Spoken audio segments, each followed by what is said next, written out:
Di pagi hari nih, bismillahirrohmanirrohim. Assalamualaikum warahmatullahi wabarakatuh. Wa yada'ul insanu bisarro du'aahu bil khairi wa kanal insanu ajula. Quran surat Al-Isra ayat 11. Jadi barang manusia seringkali berdoa untuk kejahatannya sebagaimana biasanya dia berdoa untuk kebaikan.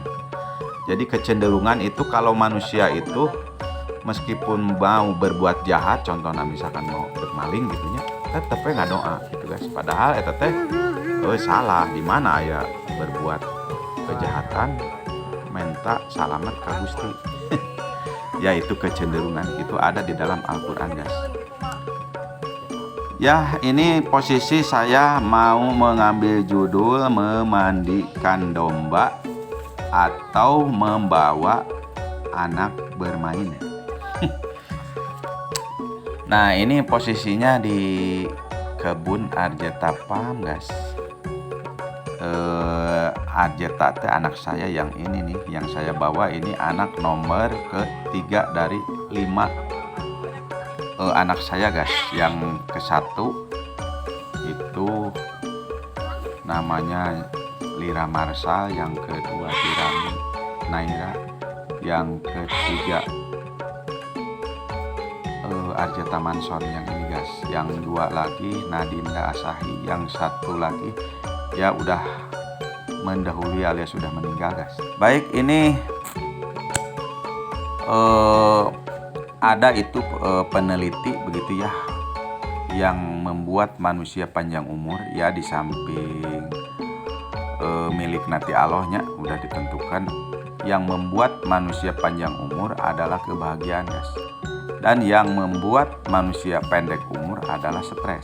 Nah, dari situ kita dapat menyimpulkan bagaimana caranya kita hidup bahagia. Di antaranya ya, jangan hidup di himpitan keterpaksaan atau situasi yang membuat seperti itu begitu guys. Nah, ini alhamdulillah saya kehidupan di kampung nih pada sekitar 5 atau 4 tahun ke belakang itu ya mempunyai domba begitu. Awalnya iseng dan sekarang mulai menjadi penghasilan guys, karena saya kembangkan integrasi PAM-nya. Jadi saya bergerak di bidang peternakannya itu menyeluruh begitu, dari mulai saya pengembangan kohenya, kotoran hewannya untuk berkebun, kemudian ngejual dombanya, domba lepas guys. Kemudian sampai dombanya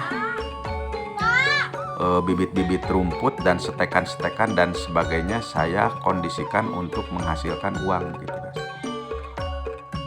Info yang lewat nih bahwa 1 dinar zaman Nabi Muhammad itu setara dengan 1 dinar zaman sekarang gitu guys. Jadi posisi uang itu kalau di dinar itu dinar zaman Nabi tetap setara guys, jadi tidak ada inflasi. Nah ini buktinya bahwa 1 dinar zaman dahulu itu kebeli domba 1 dan sekarang juga tetap kebeli domba 1. Sebagai infonya biar kita semangat dan memahami bahwa tindak tanduk kegiatan zaman Nabi itu bisa dicontoh dan memang dipertanggungjawabkan kebenarannya. Begitu juga cuplikan yang tadi bahwa orang jahat selalu berdoa dalam hal keselamatan, memang dituliskan di dalam Al-Quran. Nah ini anak saya guys lagi memandikan domba. Ini posisinya saya itu berhubung ini domba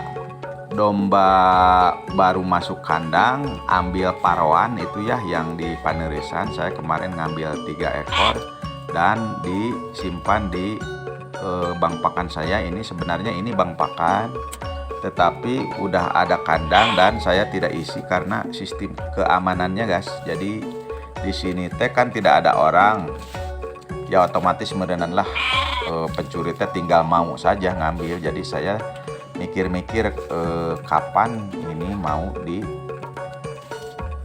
simpan domba di sini, peternakan di sini ya bertahap saja. Jadi saya bangun kandangnya dulu, ini belum pakai bata atau belum pakai hebel ya, sekarang mah ya 75% lah, mulai itu atapnya belum beres. Jadi diusahakan di sini ya dituntut lah. Atuh lamun banyak uang banyak kudu nyarita tinggal jreng ini kan biasa proses guys. Manusia itu hanya menunggu proses, tidak ada itu istilah segala sesuatu jadi segala sesuatu tidak ada, prosesnya ada, begitu guys. Itulah kehidupan. Nah ini bersama istri nih. Jadi bahasan kali ini saya memandikan domba sekaligus membawa main anak gitu. Jadi main anak sekarang saya itu berhubung zaman sekarang zaman serba mahal ya, dikondisikan ke alam saja. Karena kalau mainnya ke mall itu di samping tidak mendidik dan menghabiskan uang, ya faedahnya kurang begitu bagus begitu guys, kurang begitu mengacu ke alam begitulah. Nah ini posisi kebun saya guys, alhamdulillah ini kalau kisaran luas ada 300 tumbak menurut guys. Jadi main-main di sini sebenarnya tidak bosan gitu, karena bisa menanam apa aja lah. Nah ini posisi domba yang ada di Bang Pakan saya lepas saja. Jadi programnya saya tidak ngarit untuk si domba ini, biarin saja. Jadi saya ngarit untuk yang di rumah itu ya, peternakan domba yang ada di rumah. Nah di sini yang dilepas begitu. Ini domba yang indukan ini kemarin itu saya beli bandar, itu ternyata kurus guys, tetapi ya tanggung saja karena sudah dibayar begitu ya. Saya di sini program pengen digemukin gitu guys. Caranya ya dibebaskan biar dia itu lebih bahagia.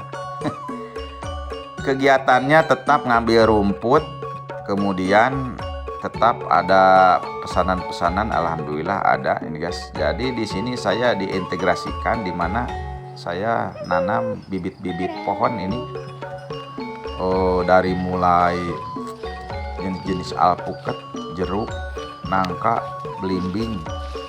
Wah pokoknya apa aja yang ada di otak saya tanam begitu guys. Tetapi kalau yang besar-besar itu di dalam pot, soalnya takut menghabiskan space lahan guys. Nah ini tetap ini ada yang membeli rumput mas, selalu saya kondisikan begitu. Jadi kehidupan di desa itu memang tidak sulit ya guys ya, asal kita mencintai dan memahami begitu. Baik itu finansialnya, soalnya hobi itu tanpa pemikiran finansial tetap akan pusing guys. Soalnya manusia hidup itu kalau tidak ada uang ya otomatis tidak bisa bergerak, alias lamun urang mah bahan bakarnya mana gitu. Kalau meskipun mobilnya ada, bahan bakarnya tidak ada ya tidak akan jalan lah. Bahan bakar itu ya meureunnan kondisinya, bagaimana caranya mendapatkan uangnya ya kita bangun aset dan dikondisikan seperti saya ini guys ya. Saya sekarang penghasilan teh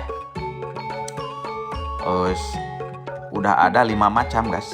Yang pertama saya punya domba itu ya, peternakan domba ya, otomatis surplusnya kan anakan domba. Kemudian dalam spek kebun, di samping nanam rumput juga saya nanam seperti cabai atau singkong atau apalah, pokoknya garis besarnya bisa dijual meskipun sekecil apapun. Yang ketiga ya, di samping beternak dan berkebun saya punya sampingan seperti di rumah itu mengerjakan konveksi lah, meskipun lambat itu penjualan tapi tetap ada income guys. Saya buat celana atau kaos-kaos dan sebagainya. Yang keempat ya saya punya hobi lain guys, punya kucing saya. Tetapi dikondisikan supaya dapat uang juga, yaitu dengan cara membuat anakan atau nanti breeding juga begitu. Kucing peknos itu ya lumayan lah, kalau dihitung-hitung ada pemasukan begitu guys, karena harganya lumayan. Anak-anaknya bisa mencapai 1,5 juta lebih guys. Nah yang kelima, ya saya kan punya kegiatan lain, baik itu berupa mencetak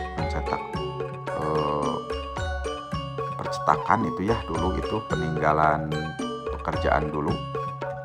Ya pokoknya di peternakan kita kembangkan, apapun sekecil apapun kita harus menghasilkan uang begitu guys.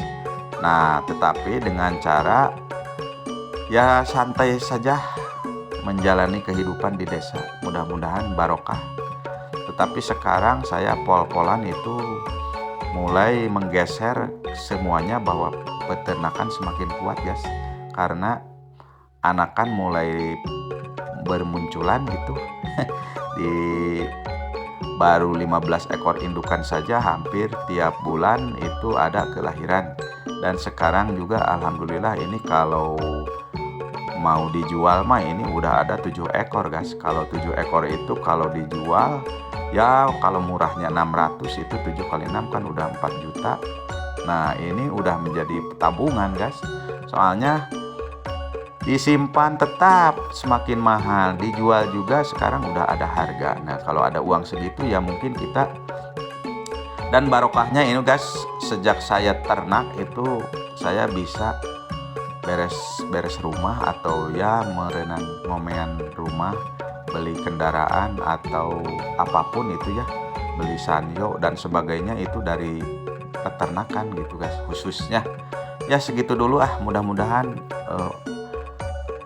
ngobrolan saya ini dapat memberikan motivasi dan hiburan khususnya kepada para pemirsa yang lewat-lewat di channel saya, bahwa beternak itu memang berkah guys.